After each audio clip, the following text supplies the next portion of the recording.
Hare Krishna, Hare Krishna, Krishna Krishna, Hare Hare.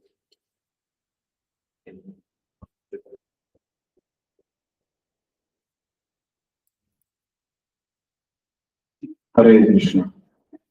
Okay, it's too loud.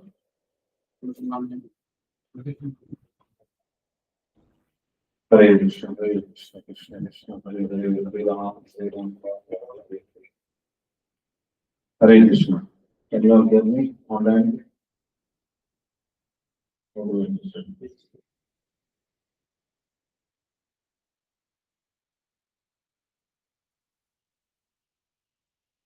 Digvijay, can you hear?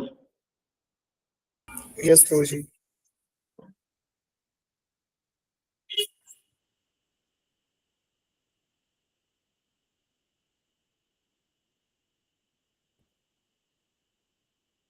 Let's begin with a short prayers. Om Ajnana-Timirandhasya Jnana-Anjana-Shalakaya Chakshurunmilitam Yena Tasmai Shri Gurave Namah. Namaha Om Vishnu-padaya Krishna-Prishthaya Bhutale Srimate Bhakti-Vedanta Swami-niti Namane. Namaste Saraswati Deve Gauravani Prasarine Nirvishesha Shunyavadi Paschata Deshatarine Vanchakalpatarubhesha Kripa Sindhubheva Cha Patitanam Pavanebhyo Vaishnavebhyo Namo Namaha. Jai Shri Krishna Chaitanya Prabhu Nityananda Shri Advaita Gadadhar Srivasadi Gaura Bhaktavinda. Hare Krishna, Krishna Krishna, Hare Hare, Hare Rama, Rama Rama, Hare Hare.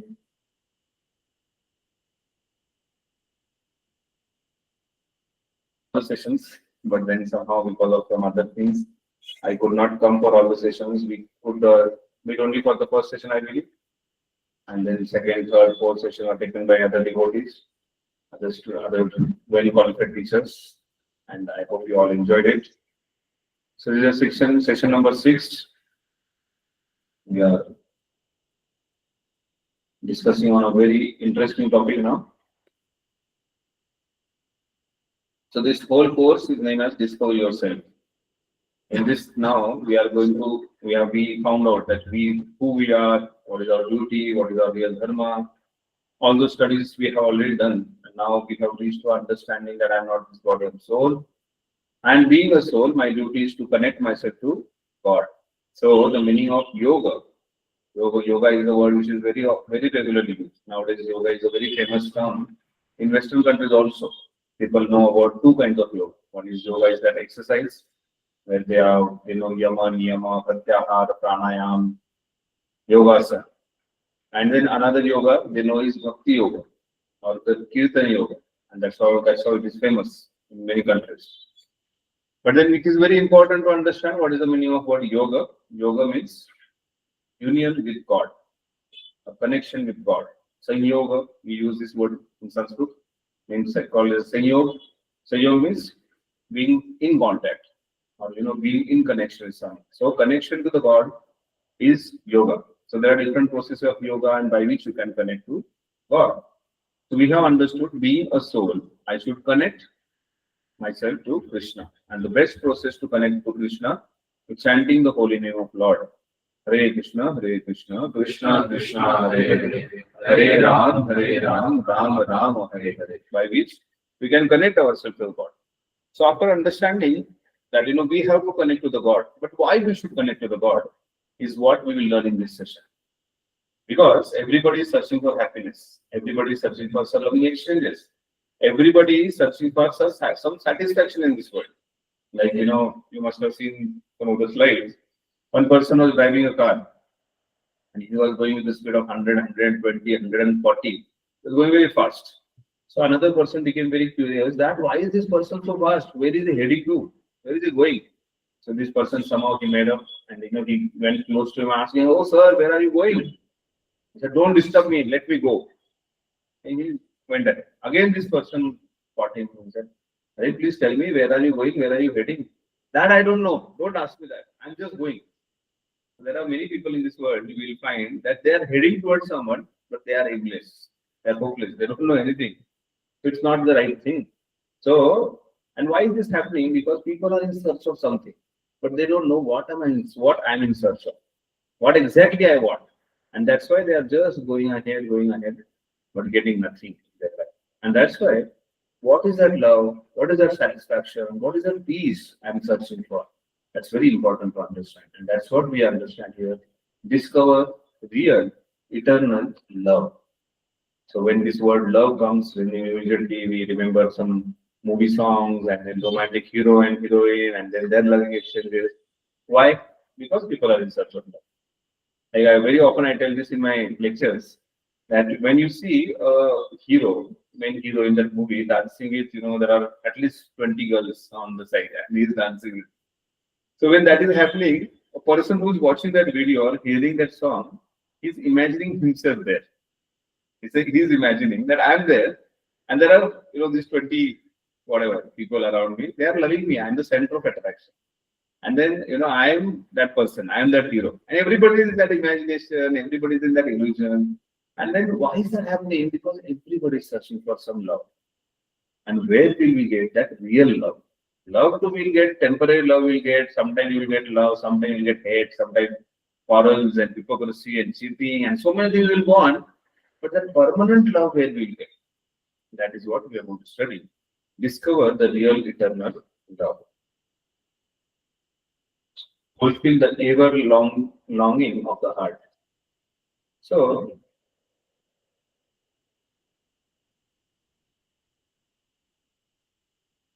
in this world, the, there are 4 points what we are going to see in this particular session. One is the attraction principle. Uh, this lady is beautiful, she's attractive, and there are many attractions in this world. So, what is this attraction principle? From where it comes, and then to whom we should get attracted? That's the discussion. Second thing we are going to see that who is the boss and who is the das. There are many people who want to be always boss, and there is dharma of the soul, that is loving service. So this is all. This whole session is about love. So what is this love, and then how we can render a loving service, and then being a soul. Like our identity is what? We are soul. We are not this body. We have many identification. Maybe somebody is doctor, lawyer, engineer, somebody's son, father, or brother, somebody whatever XYZ in identifications we have. But those identifications are not real. Our identification is what? I am soul. So this being a soul, if I have to connect myself to God, that is yoga, then how do I do that? That we'll see in this particular slide of loving service. And then fourth point we are going to study because we are not gods. We are not gods. We are gods. That's interesting, right? Many times people think that I am God. No, we are not God. We are gods.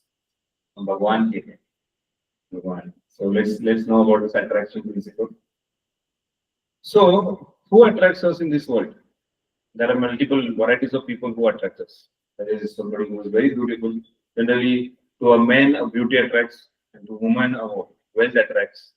Or somebody may get attracted. If somebody who's very ambitious, wants to have a lot of money, then he gets attracted towards someone. Somebody is a sport player, he may get attracted to Virat Kohli or whatever. There are many people. Or somebody maybe get attracted towards the body, strength, beauty, so many varieties of it. So there are n number of things to whom we get attracted. So this is something which is very important to understand, that who attracts us in this material world. Everyone is attracted to someone beautiful, strong, or wealthy. Who is the wealthiest person shown in the second slide? Bill Gates, this particular actress, and this is the person who is with the strength. Why is that? Why are we attracted to a beauty, strength, or wealth? That's something which is very important. What do you think? Why we get attracted? Because that's attractive, right? Another important thing that there is something original which is attractive. Like if you go to buy something, you get an iPhone, and you go to Ulhasnagar Sindhi Association, that is USA of India. There you get exactly same replicated thing, which is a duplicate. So iPhone, which is costing us iPhone what is 17 has come now. So if that is costing 1,50,000, you will get something in 10,000, similar kind of note. That is a duplicate. Which one will prefer? If you have money, we surely prefer something which is best, and then something original. So similarly, whenever we should actually think in our life. If I'm getting attracted towards something, is there something original who also possesses something? Who also possesses something? Is there something original who can be helpful, who can be actually present? That's what we have to think in our life. And that's what, why do we get attracted? Because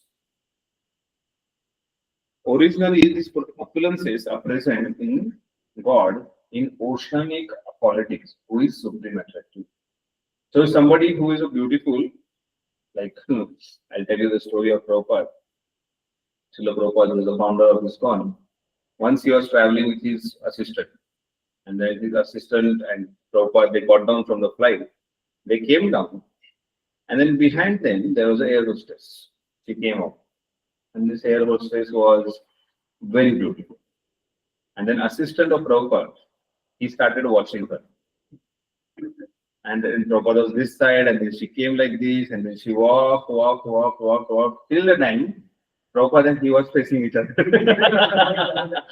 They saw each other, and then he got shocked. Oh my God, Swamiji, please forgive me. I'm sorry. I didn't want to see her like that. But then he was like continuously watching her. She was beautiful. And Prabhupada, he was expecting some chastisement from Prabhupada. And then the Prabhupada's response was, isn't she beautiful? That was another shock for him. How can Swamiji saying this? Isn't she beautiful? Then if he says yes, then he'll be caught. If he says no, then he'll be caught. So he was again confused. What shall I say? And then Prabhupada said, if the spark can be so beautiful, imagine the original can be so much beautiful.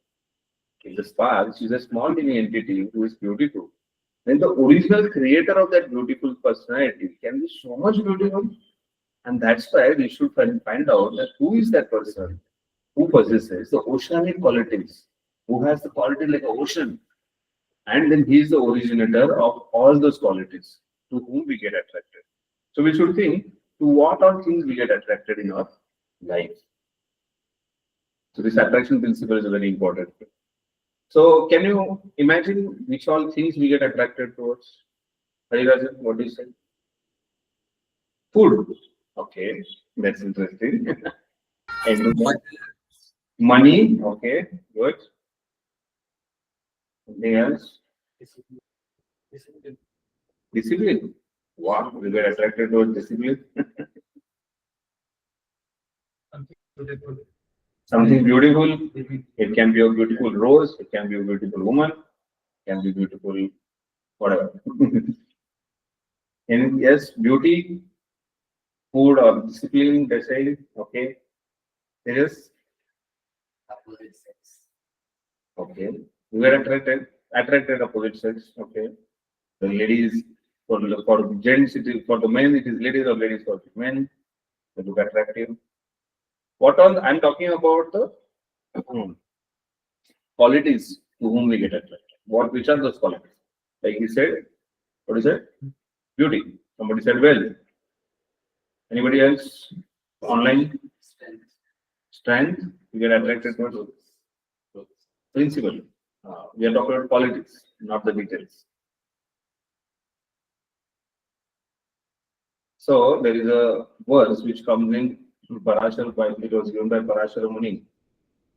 It comes in Vishnu Puran. It is said, Aishwaryasya samagrasya viryasya yashashasya jnana vairagyasya samana bhava iti nava. So there are 6 things which generally people get attracted. Please remember those 6 things. And that defines Bhagavan. That defines God. So the definition of Bhagavan is given in those. So what is the definition of Bhagavan? The great sage Parashar Muni defines Bhagavan as one who is full in 6 opulences. So Aishwaryasya Samagrasya Yashasya Stisya. So there are 6 opulences to whom we get attracted. We are talking about attraction principle. There are 6 things to which we get attracted. One is beauty. Any beautiful person, we get attracted. Second is wealth. As soon as we see a Mercedes or Lamborghini or Porsche, we feel, oh, this is very the wealthy man. I should also have something like that.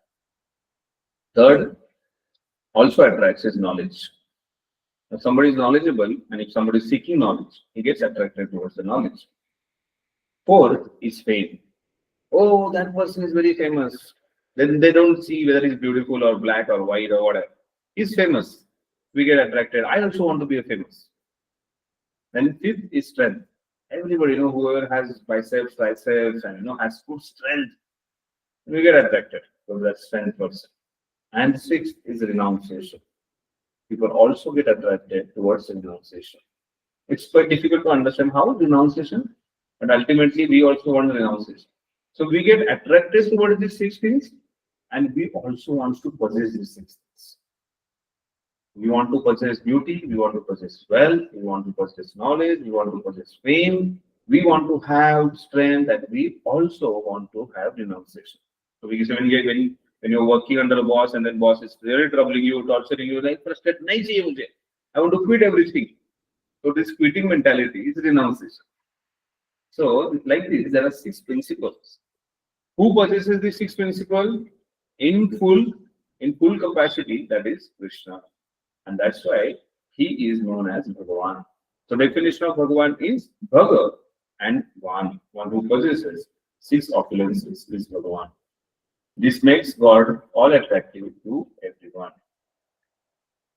The soul, being a part and parcel of God, possesses similar characteristics of God, but in a minute proportion. So if somebody is beautiful in this world, just talking about a beauty, God's beauty is defined that he is ever useful, is ever beautiful. Have you seen any person who is beautiful throughout his life? He is beautiful for 1,000 years. He is beautiful for not even 10 years. And when it is said that as soon as a man or woman has a child, then beauty is gone. They don't look much beautiful after that. Till the time they have beauty, otherwise they don't look beautiful. But then God is most beautiful, is ever beautiful, ever fresh, ever beautiful. And that's why he has this aspect of beauty in full. So when it is said that soul being a part and parcel of God possesses a similar character. So we also see so many people who are beautiful. We also see people with the wealth. We also see people with knowledge. We also see people with strength. But that is in minute quantity. So very small. When it comes to God's strength, if you have seen this Mahavatar Narasimha movie, it became very famous. In that, this Narasimha Dev is so strong that the description comes in Bhagavatam that Hiranyakashipu, his palace was so huge that it would touch sky. And Hiranyakashipu also, he could increase his height, his size, that would touch sky. It's so big. And then Narasimha also so powerful that he fought with him. He also became so big. And he killed him. So the point is that God, his strength is incomparable. But our strength is small, minute. You cannot, sometimes people when they lift 2 buckets of water or something like that, next day they come and they sit on the chair. Enough. Nowadays people are becoming very weak. Like, if you go 200, 300, 400 years before, the strength and capacity of people are more compared to what we have. Like Maharana Pratap, when you would wear the armor and take the talwar and wear his whatever helmets and all, it was of the weight of around 60-65 kg. He would carry, sit on the horse and fight the battles. Now, if you are asked to wear 60-65 kg, we'll sit just on a chair. We cannot forget about sitting on a horse and riding and going and fighting battles. So, point is, our strength, our beauty, our knowledge, our renunciation, our faith is minute, and God's is in a major quantity. It's a full capacity, and that's why in Sanskrit it is called Anu and Vibhu. God has a qualities Vibhu, and the Jiva, living entity, has a quality which is Anu. So our proportion is very less. So let's understand the meaning of Bhagavan. Aishwarasya, Samadrasya, Vidyasya, Yashasya, Shriya. The six opulences are defined by Parashar Muni. Who defined the definition of Bhagavan? Parashar Muni. A very stalwart person. So Bhagavan is Bhaga and Vana. Van means one who possesses. Like, you must have heard this Shaktivan or Vidyavan, Balavan. You must have heard this word Balavan. Balavan means one who possesses strength. So similarly, Bhaga, Vana is the Sandhi of Bhaga and Van is Bhagavan. And then Bhaga means opulences and Van is one who possesses those opulences.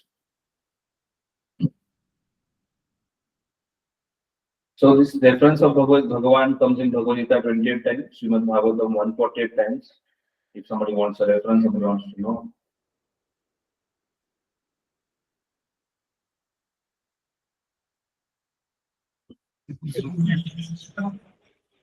I'm a Lakapati, I'm Karodapati, I'm Arabapati. And Krishna says, I'm Lakshmipati. You have this word, I have everything. So these six opulences are shown. So there are famous people and they possess some kind of opulences somewhere.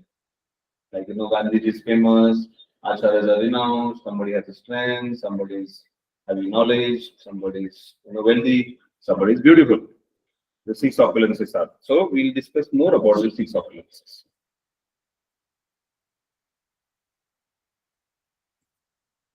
So no discussion is required here. Beauty, wealth, somebody is very wealthy. He is possessing this, that, so much description comes. Like, the Ambani marriage became so hit.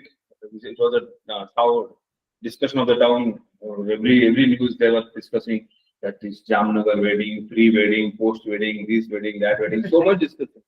So much. I'm into purchasing jewelry for the Lord. So I went to purchase something, and then all jewelers are showing that, oh, please take this. Nita Ambani wore this in the marriage of what is that boy? Anand Ambani's marriage. And we are making the similar kind of thing. I said, I don't want.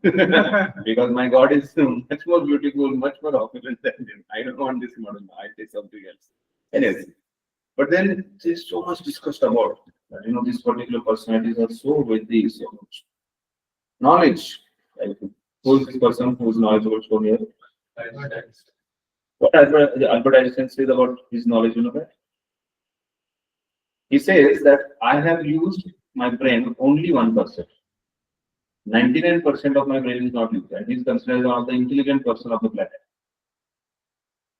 And he's saying, I have just used 1% of my brain. Imagine where are we? How much brain actually we have? And if we have so much capacity to gather knowledge, be knowledgeable, then imagine how much capacity God must be having. I always talk about this when it comes to knowledge, when it comes to remembrance. Lord knows our past, Lord knows our present, and He knows our future.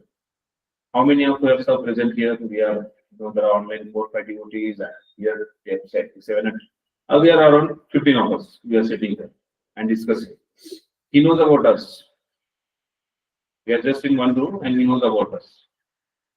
This whole building has some 50 people. This whole Kaustubh has around 2 lakh people. Whole Pune has around 1 CR, close to 1 CR now. And then whole India has 160 CR. And the whole world has more than 600 crore people. He knows about this earth. And like that, there are many planets. He knows about everyone, their past, future, and present.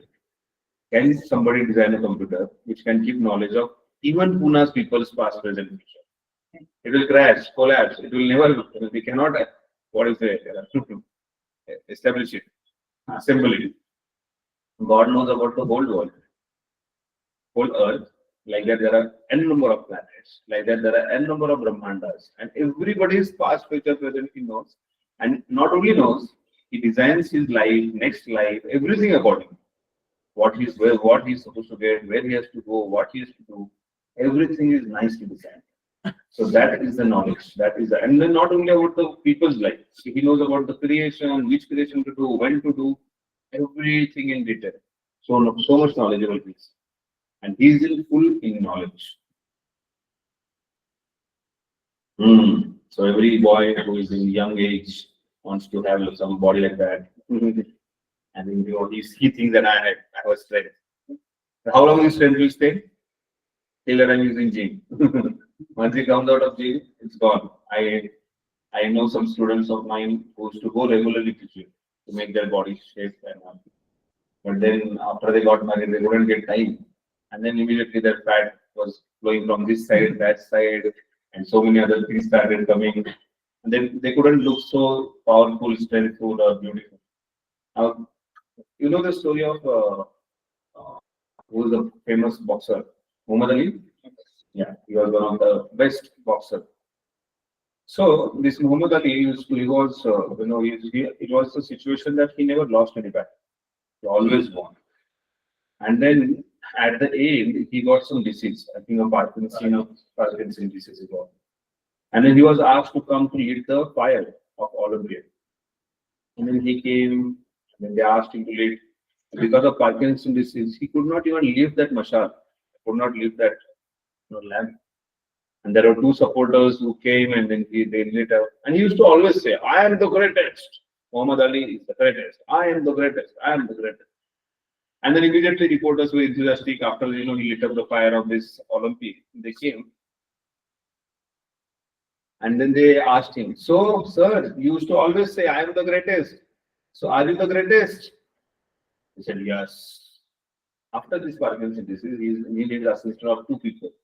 He is saying, I am the greatest. I am the greatest fool in this world who thought that I am so much strength. So the strength cannot remain for a long time. Then comes the famous people. Their fame is there till the time they are in the cricket ground. Their fame is there for some time. Now, so many people speak about Gandhi so much. He's hardly, he's not so much famous now. Because his fame is also reduced. So the famous people is not also long time. There are renouncements, there are many acharyas, their renunciation is glorified for a lot of years. But then when it comes to Krishna's renunciation, God's renunciation, it's unlimited. Like Lord Ram, being the king of the whole universe, king of the world. He was king of Ayodhya and then he was ruling it that time. And then for Kshatriya, if somebody approaches you for a marriage, you can. But then he took the vrata only one Padmi. I will not marry later. And then he never did that. He followed that very seriously. That is his renunciation, that is Vairagya. Where you have opportunity. And many people don't have opportunity and then they cry that I don't get the opportunity. But God, that is not the case with God. He has so much opportunity. Everything is waiting for him, but then he's saying no to it. That is his renunciation. Chaitanya Mahaprabhu, who is the Supreme Personality of God, but he renounced everything. He took sannyas. He was he had long, beautiful curly hairs. He was 7 feet high. He was very, very beautiful. There's so much description comes out Chaitanya Mahaprabhu and his beauty. But then he renounced everything. He renounced his wife, he renounced his old mother, he renounced the world, just so that he can spread this message of God to everyone. Similarly, these acharyas also renounced. So this is the sixth document, which is renunciation, which God also possesses in full.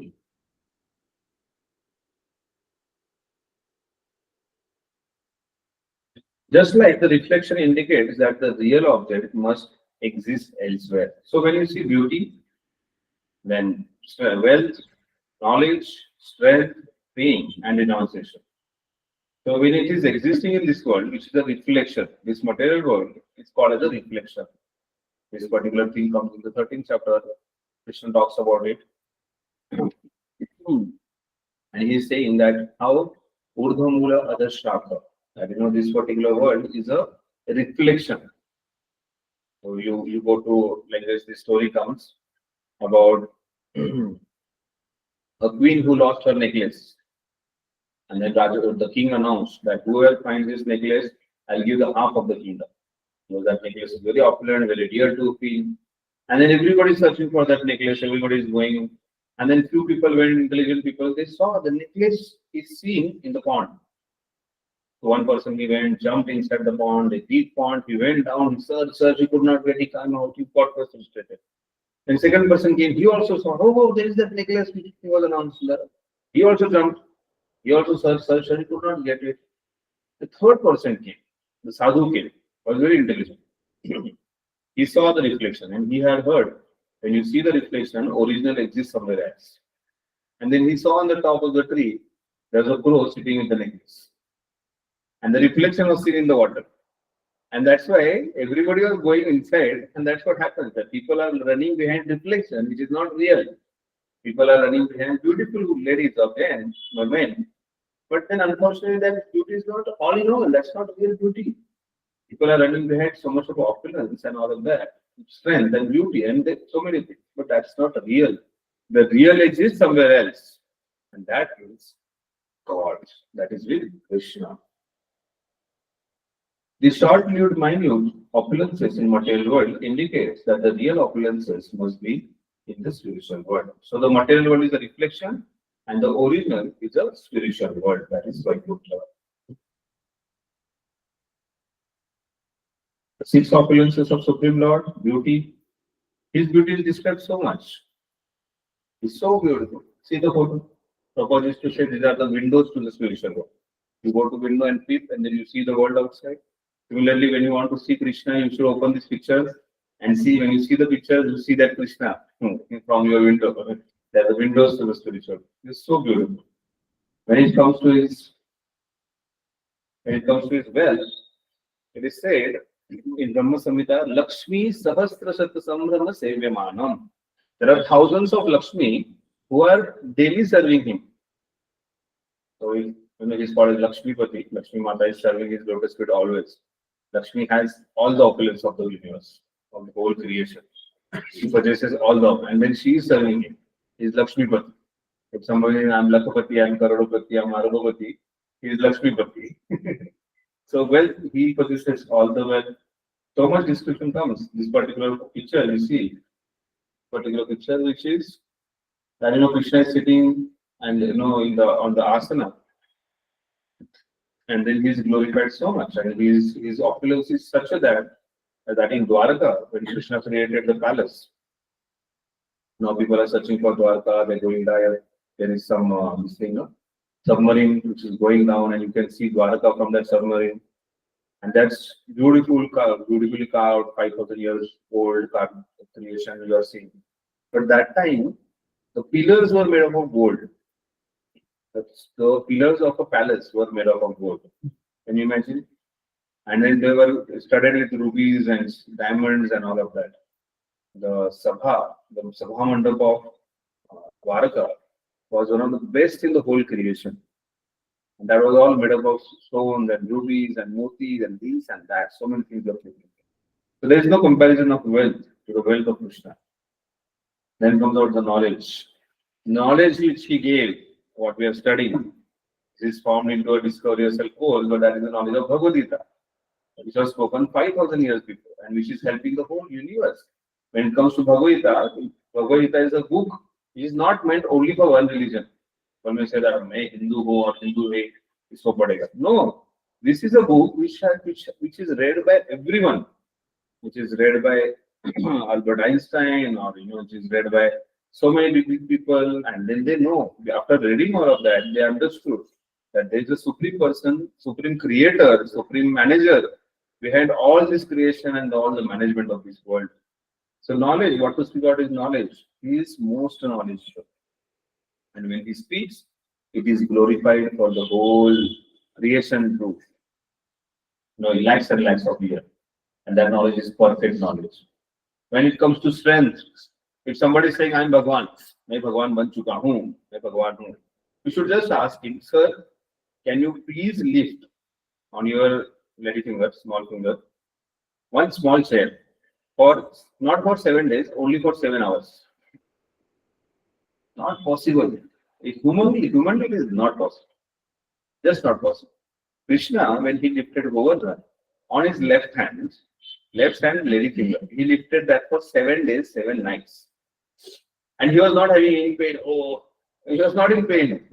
If we are just asked to hold our hands for a few hours, we will be in pain. Krishna was lifting that for 7 hours, 7 days and 7 nights without any pain. He was exchanging lovingly with his friends and with his gopis and Krishna and Yashodamai, and they were joking. Like when Krishna lifted Govardhan, that time Krishna's friend named Madhumangal came. He said, oh, he is not lifting. That is all because of my Brahma Tej. I am a Brahmana. And because of my strength of a Brahmana, I am lifting this Govardhan. Krishna said, okay, fine, I remove my hand. As soon as he removed hand, it started trembling. Both Govardhan started trembling. And everybody got so, oh, they said, oh, Krishna, no, no, no, it's not because of me, it's because of you only. You are only doing one. So, Krishna was having this joking pastime going on there. So he was so, yes, his strength is uncomparable. You cannot compare his strength. Or he's killing so many demons in Vrindavan, so many pastimes we hear. When it comes to his fame, he is famous for 5,000 years. He is famous for lakhs and lakhs of years. His fame has no limit. He is famous eternally. But when it comes to local people who are famous, so famous for few hours, very few years, not much. How many people really know who is Vikramaditya?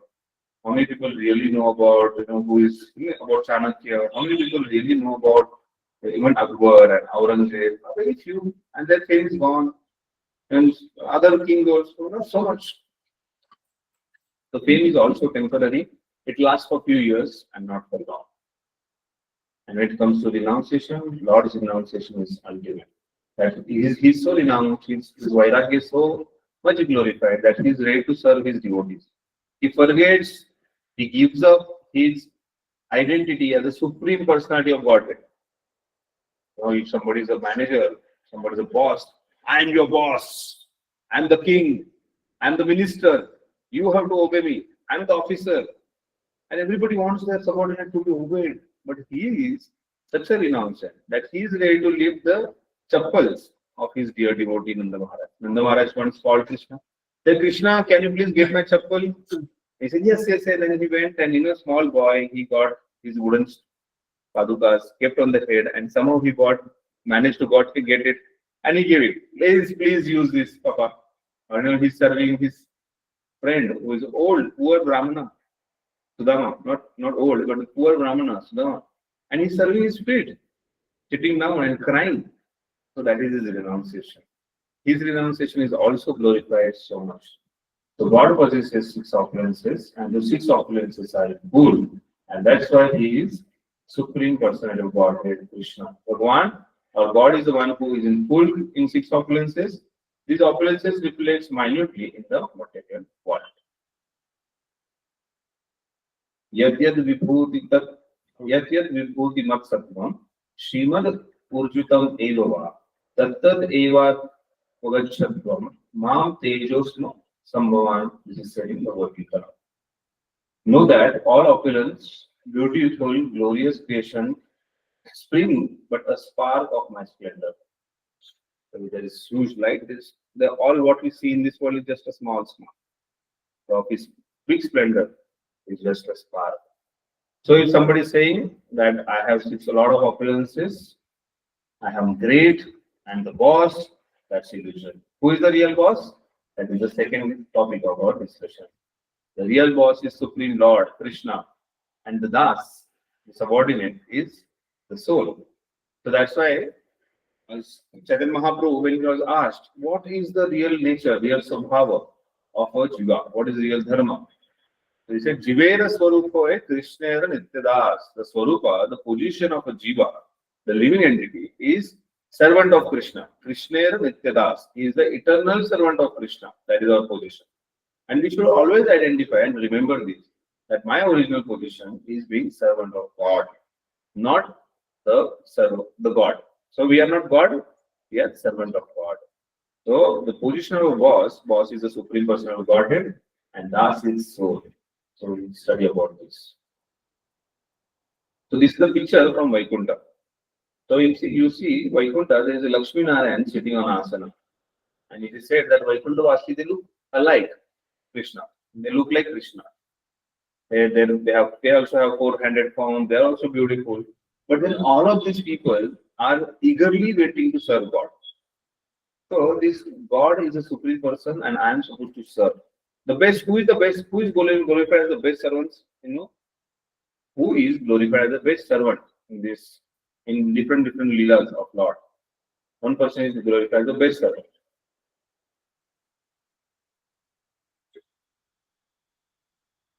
This is seeing me. One very famous person is known as the best servant of God. Anybody from online?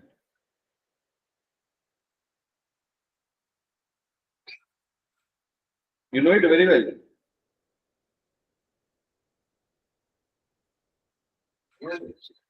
Hanuman.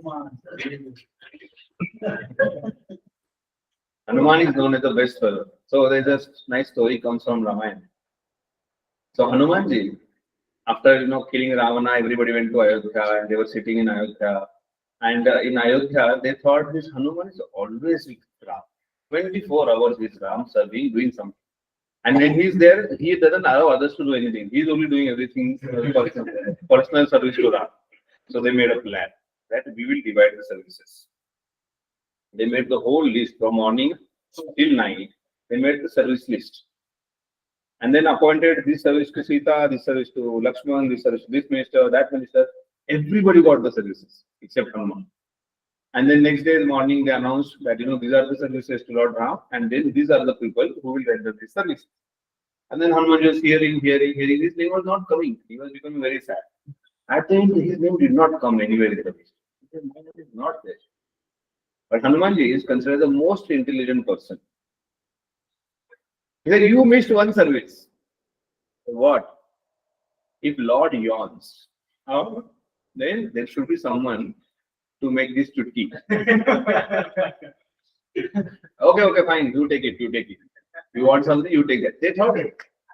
And then he received the next thing. But you all know, we don't know when Lord will yawn. So I need to be there with him for 24 hours. So that's how the servant is. And he's eager to serve. That's what the God is. That he's very, very eager to serve.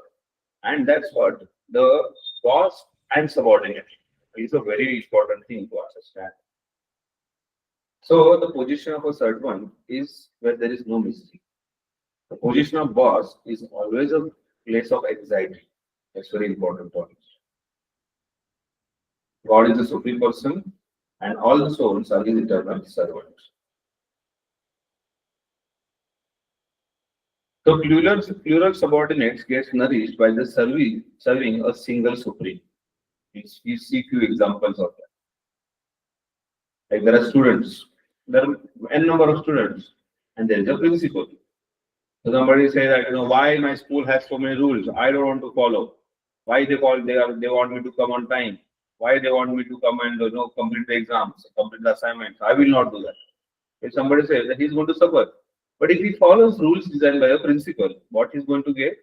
Follow the rules by a principal, then what he's going to get is receive education, training, and degree. Then after getting a degree, he goes for a job. There are many employees together. They're serving a boss, the CEO. So they serve CEO, what they get is salary, or facilities, or perks, they get. And then there are citizens of the nation. Then they are aligned with the PM Modi. They're aligned with PM Modi, what they get is social facilities and welfare. So, like this, there are n number of souls in this world.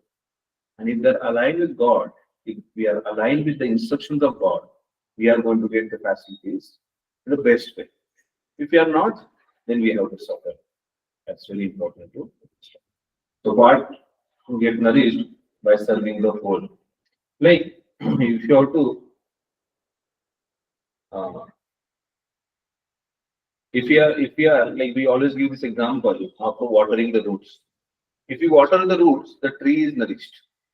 But if somebody says, "No, I'll not water the root," what I'll do is that I'll water the fruits, I'll water the flowers, I'll water the leaves, I'll water the trees. I don't want to water the root. I don't know. That's a foolishness. He's not going to get anything, and the tree is going to collapse. But as soon as we water the root, that is the source, that is, we serve Krishna, then everything is nourished. So all the souls are part and parcel of the Supreme God. They can only get nourishment and happiness by service to the God.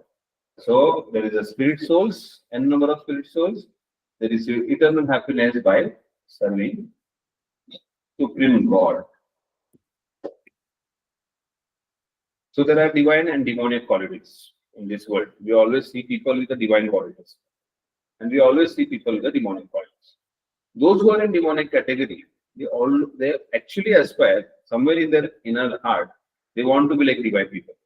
But because of conditioning, because of attachment, because of some impression, bad association, they don't give up their bad qualities, demonic qualities, and they suffer. But then sometime in life, you should actually throw away those demonic things and go to divine. And those who are established into a divine things, those who have some divine qualities, they look, they see there are demonic people, they should not get attracted to us. Like, nobody in one day becomes a drunkard or a chain smoker. He associates with that person and then becomes a chain smoker. So we should, this identification, this distinguish between the divine and demonic is very important. So we'll see some divine and demonic qualities. Demonic people, they rebel against God's law. So there are God's law. Like, the society has a law. The government has a law. You are going with your vehicle, and there is a law on the road that if there is a red signal, you don't cross. If it is a green signal, you cross. And it is a yellow signal, you watch out. But if you don't follow, then there is a policeman who's standing out. And then he makes a pauti, and then you have to pay him, and then you have to suffer for it. But then demonic people, what they'll say? I don't care. I'll cross them. And then somebody will come dashing, and there will be accident, you may die, you may have to suffer. But then still, this rebelling mentality is in the demonic quality. The rebel against the laws of God. But the divine person obeys the God's law. He follows, and the God's law is given in the scriptures, and we obey those scriptures. The demonic person is selfishly concerned about one's own gratification. He just thinks about mine, how I get satisfaction. But then a divine person is selflessly service to God and others. So those people who are divine, they will serve God, they will serve other people. I am the self-made man. He will say, I am the one who made myself. That's a foolishness. You cannot. We need mother, father to make. And mother, father needs mother, father to make. And ultimately they need God to make. But then they forget. But the divine person say, I am grateful to God because He brought me here. Demonic people say, just do it. Eat, drink, and marry. Eat, drink, and enjoy. And the divine people says, being conscious to avoid sin. He'll avoid this. Example of a demonic person is Duryodhana. Best example. Krishna went to him saying that I am the Supreme Lord. And then Krishna showed his Avtara, Virata Rupa. He showed his dangerous root.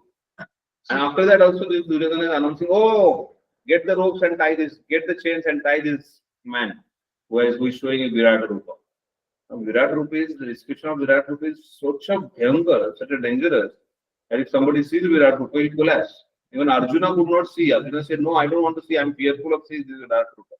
And this Duryodhana is foolish, demonic person. He's saying that Krishna, time with ropes. So, like this, and then exactly opposite a divine person, that is Yudhishthira Maharaj. He immediately surrendered to Krishna.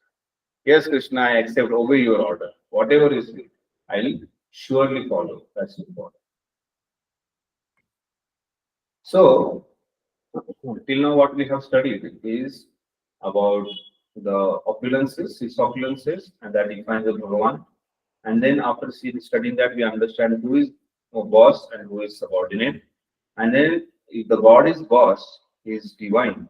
And what are the divine qualities we should have to understand him, approach him, and what are the demonic qualities we should give up. That's very important. Is God some impersonal light or energy? Like there are philosophers, they talk about in that, you meditate on some light, and then you ultimately just focus on light, and you merge into light. So is God some light? No, God is a person. His body is so opulent. Now his body is so, the kanti, the light comes out of his body. His body is so effulgent. So his body, the effulgence which comes out of his body is not all in all. He's a personality. That's very important. So what is the light or energy? Or is he a person? Yes, he is a person. And then example is given with Microsoft, well-managed MNC, with the operation around the world. Behind all that, so you see a Microsoft with lot of opulence, lot of intelligence, lot of things. You say, oh, Microsoft is all about the building. Microsoft is all about his softwares. Microsoft is all about his designs.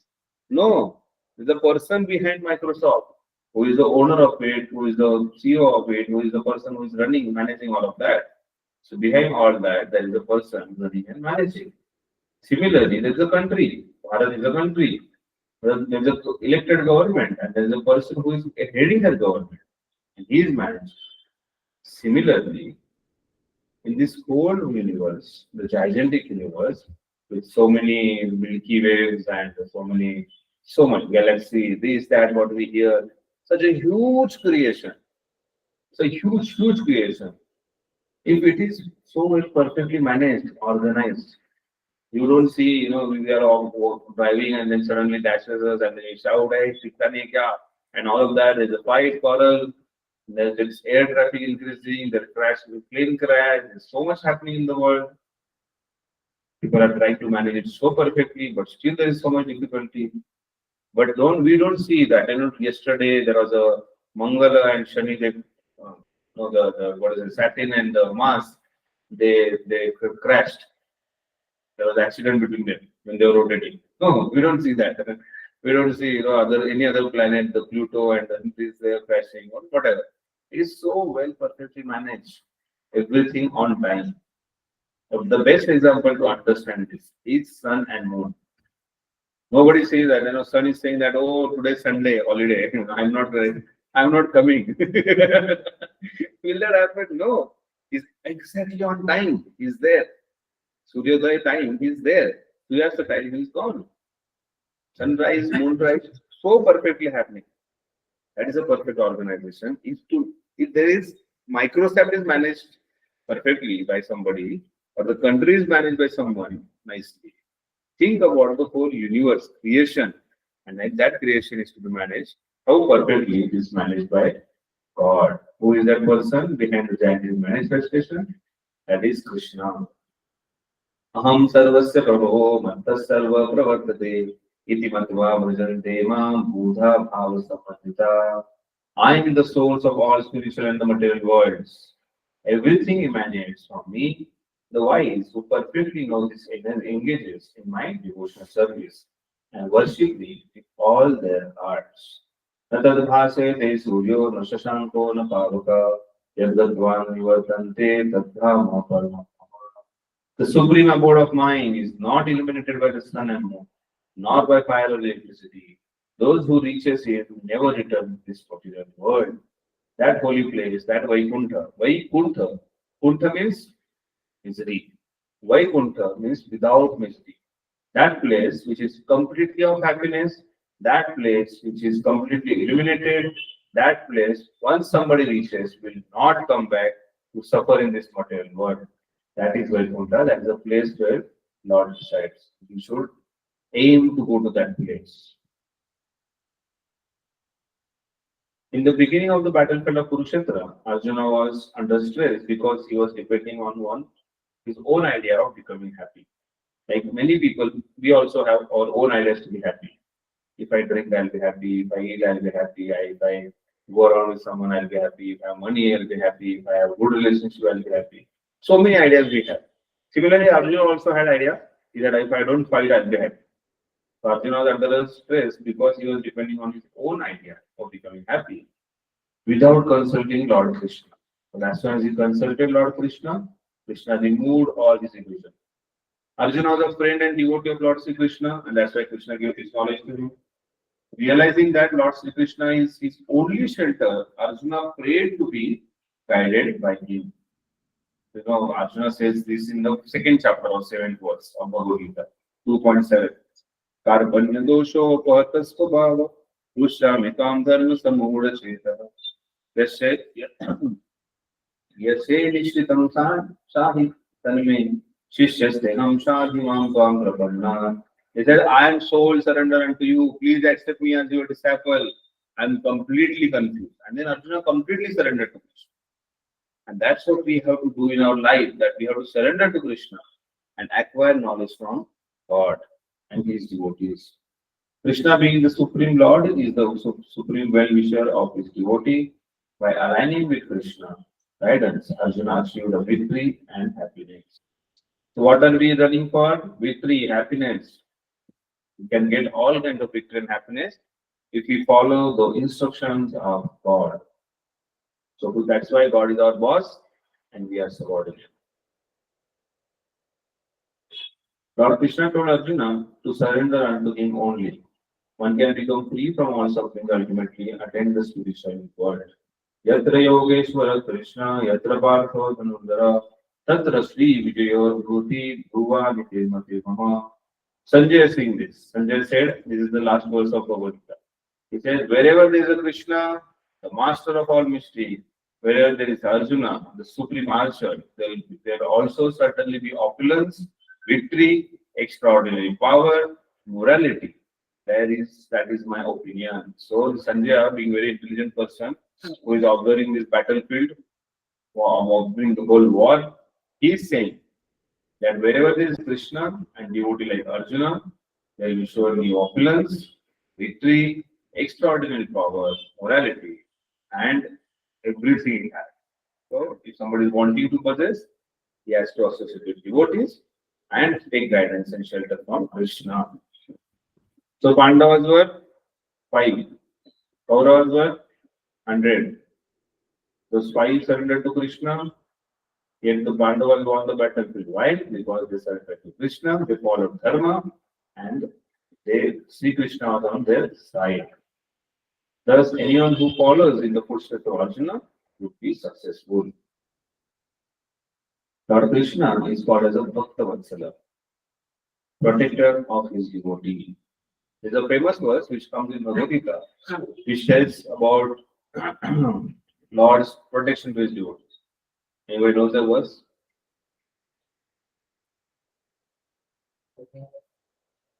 Next verse.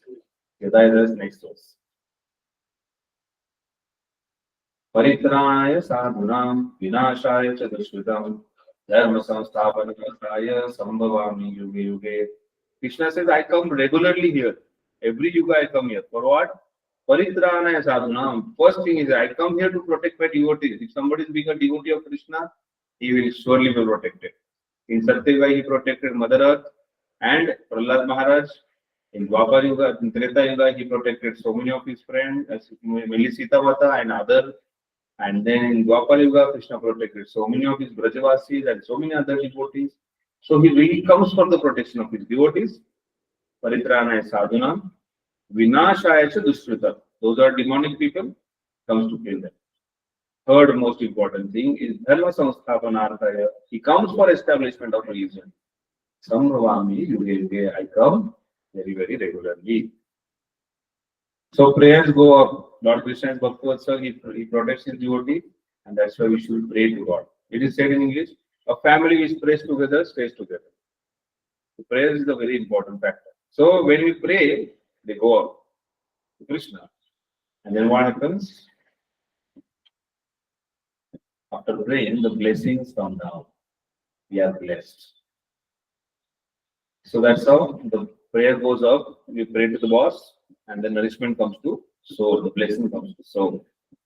The third topic is dharma of the soul. Who am I? This is a very important understanding. The first identification is I am not this body, I am soul. Mera identification is I Atma. So what is my dharma being a soul? That is loving service. Jivera Swarup Hoy, Krishnera Nityadas, being a servant of Krishna. The beauty of a servant of Krishna is what? Is service. What kind of service? Loving service. Like, you, the boss, we go and serve boss. Say to the boss, what next? How can I serve you?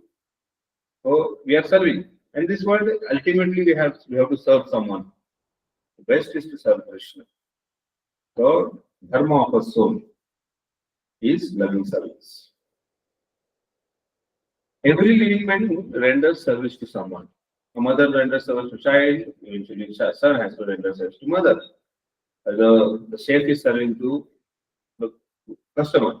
Otherwise, the waiter is serving customer, teacher is serving students are serving teacher, mother-child relationship, though it is, the doctors and patient relationship, Someone, somebody is serving cat, somebody is serving dog, somebody is serving someone.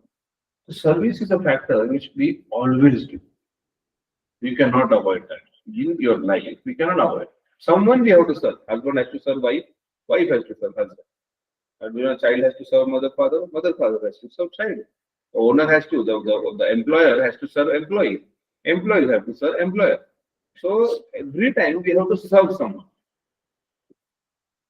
But such a service in this world is terminated at the time of death. As soon as the death comes, termination. Service is terminated. Every living being loves someone, right? But relationship and love in the material world is temporary. How long it stays? Till the time we are together. As soon as so many relationships rise in 1 year, 2 years, 5 years, 7 years, 10 years. They go away. I always use nice example for this. Like there are waves on the ocean. You must have gone to the ocean beach, and there are so many waves they come and go. If somebody puts the petals, rose petals, some 10, 15 rose petals on the waves, what happens? The waves go inside, and when the next wave comes out, a few petals come out. When another wave go, the second wave comes, there is hardly one or two petals come. Rest of the petals are somewhere. Similar is the situation with us. Our relationship, they stay for some time, and afterwards it is gone. And then when it's gone, we cry for some time, we lament for some time, and then it's okay. So the relationship in this world, the loving relationship in this world, are temporary. It's something which is very important to understand. And when it is temporary, we cannot depend on it. We can depend on something which is permanent. That is Krishna. Every living being has a tendency to love and serve. So when you go to spiritual world, Krishna will come and embrace us like this. Where should we respond our loving service, loving and serving potency?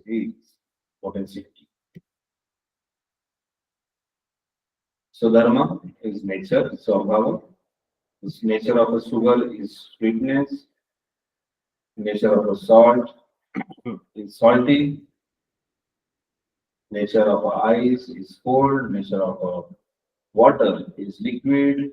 Similarly, the nature of the soul is service to the God, to serve God and with the unconditional love. Therefore, the living relationship between the two is also eternal. So, this relationship, we spoke about the relationship and the loving bonding between the relationship is temporary in this material world. When it comes to a spiritual, it is permanent. How do you understand this? Is a very important thing. Like Krishna says in Bhagavad Gita that I am situated in everyone's heart as Paramatma. And then Paramatma is someone who never ever leaves a soul. There is a soul and super soul. They are always together in any body. When I say any body, it is a small insect or the elephant, to the demigods, to Brahma.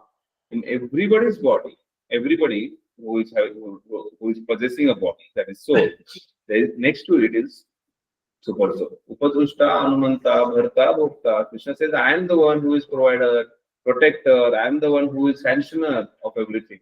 And I am always next to you. That is his loving way. So, when we say it is eternal, it's not temporary, that he is every time with us in this material world, also into the spiritual world. Krishna is present every time with us.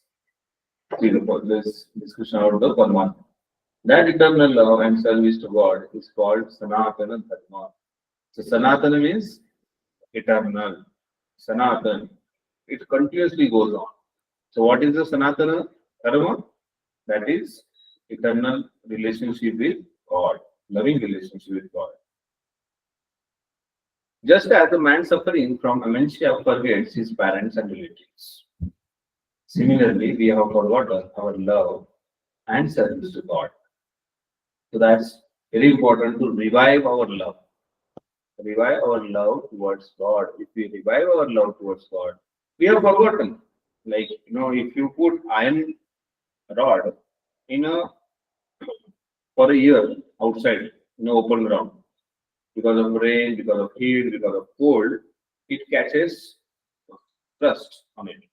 And the rust goes on increasing so much that the original iron rod is not visible. They just rust around. And then somebody say, oh, it is something else, it is not iron rod. That is not right. So what has happened with us is that there are so many coverings which has come upon us because of different bodies, because of different attachment, because of different impressions, so many things. And then we have forgotten our original relationship with our Supreme Mother Father, that is Krishna and Radha. And we have to revive our relationship with God. That's very important. So this is a disease situation where we are. What we saw here was a person with dementia. He is deceased. And that's why he has forgotten his relatives and parents. So similarly, we have to understand that I am deceased. I have to come out of this disease situation. Having forgotten God, we are reposing the love and service in temporary relationship in this world.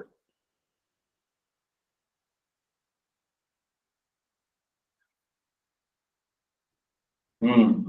So there is the relationship which are like spouse centeredness, my wife, my husband, and they are the center of the whole thing, whole world. And then it changes to a family centeredness, and then it changes to a money centeredness, and then it transforms into work centeredness, and it transforms into possession, and transforms into pleasure, and then faith. Anybody can be a center of our life, a friend, an enemy. We are completely conscious of only that particular. So when it comes to our dharma, the loving service, loving relationship for God, our love can be expressed in these different ways. But then ultimately we have to express our love towards God. That's very important.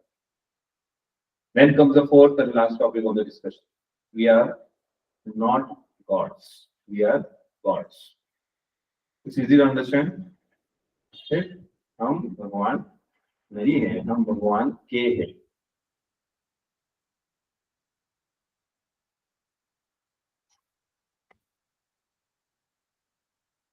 So I'm a tiny jiva, not the ultimate God, but a tiny part and parcel, servant of the Lord. It's the poem. I am a tiny jiva, I am a tiny soul, not the ultimate God, but a tiny part and parcel, the servant of God. Leaving Lord's company, forced to be born in a pain, in the material world, in the world filled with agony, again and again. Krishna is my Lord, the source of all existence. His form is imperishable, full of six opulences. He pays a visit to this world out of his own sweet will. He pleases and protects his devotee, punish the evil. Already discussed about it, right? Sorry, Paritrana Sadhana. I am only Brahman, but Krishna as a Para Brahman. My power is limited, his potencies are unlimited. I can make a swimming pool, God creates ocean. I can fly a rocket, but Lord floats huge planets. I can invent a dome light, but God creates moonlight. We make or ordinary dolls, but Lord made us all. Lord is the actual actor, so Lord is the actual doer. I am just an imitator. Lord is omnipresent, omnipotent, and omniscient, who deserves everyone's love and the humble service. I am a tiny jiva, cast in the ocean, material world. So we should say, oh Krishna, please protect me, please take me out. Lord is the greatest of all. Let us accept this fact at heart. We are his tiny servants. Let's realize and serve him with joy. Hare Krishna, Hare Krishna, Krishna Krishna, Hare Hare, Hare Ram, Ram Ram, Hare Hare. The summary of the discussion: attraction principle, six opulences. That is the meaning of Bhagavan. Which are the six opulences? Can somebody quickly revise? Hare Rajan. Beauty, wealth, knowledge, faith, strength, renunciation. Perfect. Good. Very nice. Then boss and last, second topic of the discussion, that part gets nourished by the serving whole. Is God a person or impersonal life? We discuss about it. Then dharma of the soul is a loving service to the God, that is eternal Sanatan Dharma. And we are not gods. We are gods. That's how the discussion ends. Hare Krishna. Any question? No question? There's nothing understood. Or everything understood. Anybody from online? Any question? No. Hmm.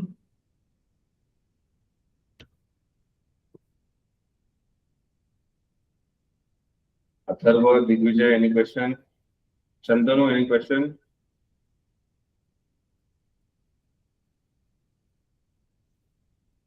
So it's a very important topic of discussion. You should actually reflect, think about it more in detail, and then you should come up with more questions. Okay, so we'll stop here. Thank you. Srila Prabhupada ki jai. Srimad Bhagavad Gita ki jai.